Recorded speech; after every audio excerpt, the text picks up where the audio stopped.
Rath Yatra celebrations were also held in Eastern Assam's Dibrugarh. Yes, indeed, viewers, these are the visuals of the Rath Yatra procession that took place in Dibrugarh earlier today. As you can see, Dibrugarh, along with much of the Northeast, took part with great fervor in the Rath Yatra celebrations, carrying very beautifully decorated chariot of Lord Jagannath.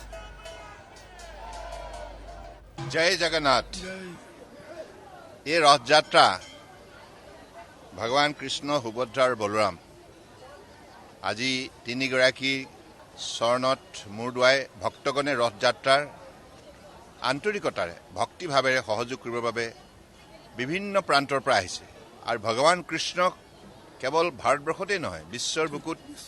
জনগণে অত্যন্ত ভক্তিভাৱেৰে তেখেতৰ শৰণাপন্ন হৈ জীৱন নিৰ্বাহ কৰিছে আৰু পৃথিৱীৰ বুকুত শান্তি প্ৰতিষ্ঠা কৰিবৰ বাবে ভগৱান কৃষ্ণৰ আশ্ৰয় লৈছে গতিকে ময়ো আহিছোঁ আজি অসম চৰকাৰৰ আমাৰ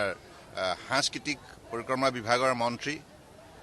উদ্যোগ আৰু বাণিজ্য বিভাগৰ মন্ত্ৰী বিমল বৰা ডাঙৰীয়া গতিকে মই ভাবোঁ যে